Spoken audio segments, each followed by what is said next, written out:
Thanks for being here. I was 9 years old. I was walking to school in the back roads, very quiet roads of Tehran in Iran, where I lived. I could hear every movement was very quiet. I turned back and I saw him approaching me. Our eyes met. My mother's voice echoed. If you don't listen to me, I'll send you to that black hole downstairs where the hungry dogs are waiting for you. I knew this big dog was not the one who's gonna eat me. I started running for my dear life. I ran, he ran. I ran faster, he ran faster. I saw a pile of dirt in front of a construction. I jumped on it. He just continued running. Miraculously, he left and he didn't eat me. I put myself together, 9 years old, and I just walked to school. But I knew everyone hated dogs. No one admitted that they were scared of them. I was scared of them. I didn't want them to eat me. Hey, but isn't fear the root cause of all the hates? Well, that passed, and for the rest of my residency in Iran, I didn't have to deal with dogs. I was very lucky. But immigration is a different story. 2004 came, I was 31. I immigrated to the United States, and I started learning about the culture. Dogs and cats, like that movie that we watched, the cartoon, Aristocats, it was actually based on real life. All the dogs and cats were Aristocats and Aristodogs here. I found myself at the door of a friend's house. I was looking, panicking, horrifying, like I was about to have a heart attack.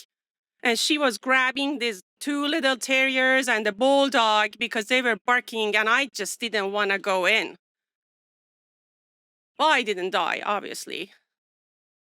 I could hear all the stories at work, daily stories that, oh, my dogs are so glad when I get home. They're so sad when I leave. My dog doesn't like this food, and my dog doesn't like that food. I'm like, dogs have emotions? Wow, I didn't know about that. Well, good stories, right? I didn't want to deal with dogs, but that's not what life wanted for me. When I left Iran in 2004, I had to go through a decision that no mother-daughter should go through. I had to leave my 10-year-old daughter behind. That's another story. Too many limitations in the culture, too many laws and regulations. It took us 6 painful years by the time that we were reunited here in the United States. You can imagine, as a mother, when she stepped on American soil, I wanted to have everything for her. I couldn't say no to anything. Yeah, like she asked for having a mohawk as a teenager and shaved her hair. I didn't say no. She asked for a color black for the ceiling of her bedroom, having her high school friends over while I was at work to do the painting. I didn't say no. And she asked for a guinea pig. Well, we got the guinea pig.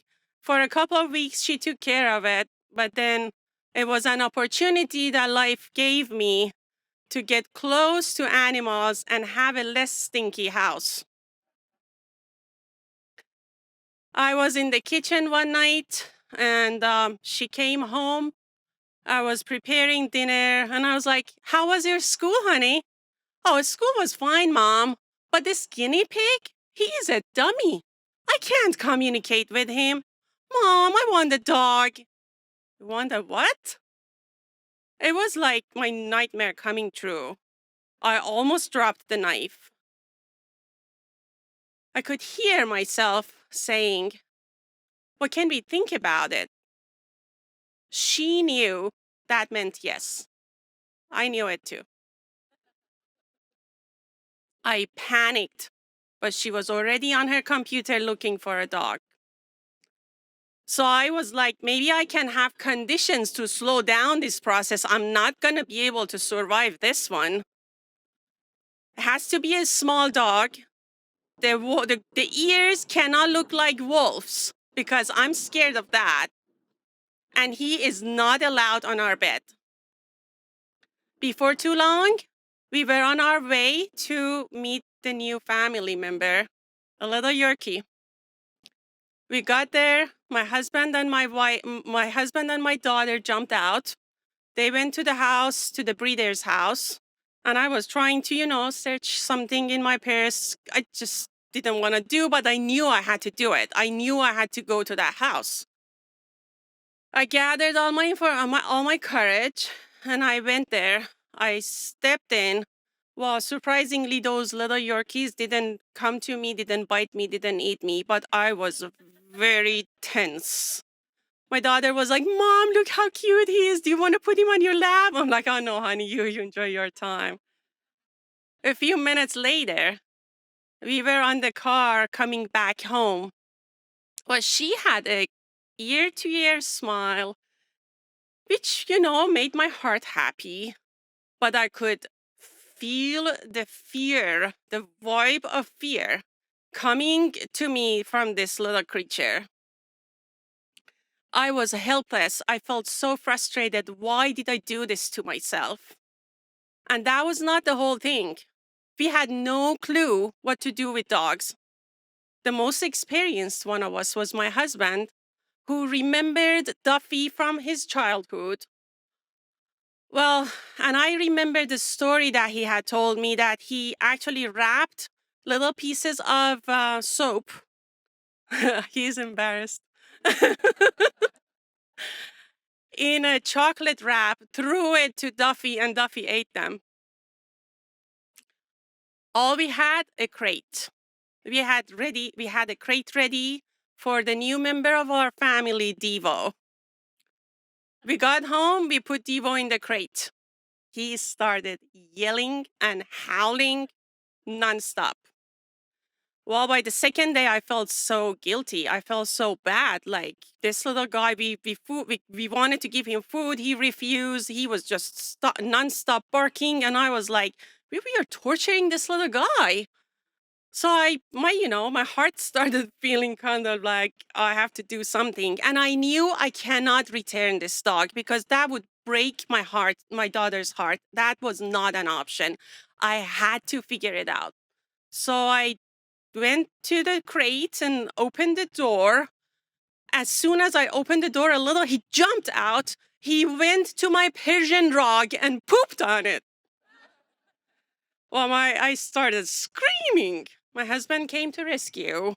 He cleaned up, put Devo back in his crate, and Devo started yelling and howling again. Among the thousands of advices that we had, one was give him a little hot dog in his crate. He might like his crate and he might start eating. I put a little piece of hot dog in my hand and gingerly put my hand inside the crate. He sniffed it, grabbed it, and looked at me. And that's where our eyes met. Those liquid brown eyes, and I couldn't resist. I fell in love with him. It wasn't too long before we shared the pillow that I had. 4 years later, I wanted to have another dog. This time I knew a little better. So we got a dog from the shelter, Poco. Now I want all the dogs. I know that's not realistic, but I'm going to help my husband to overcome his phobia of having a monkey pet. Thank you.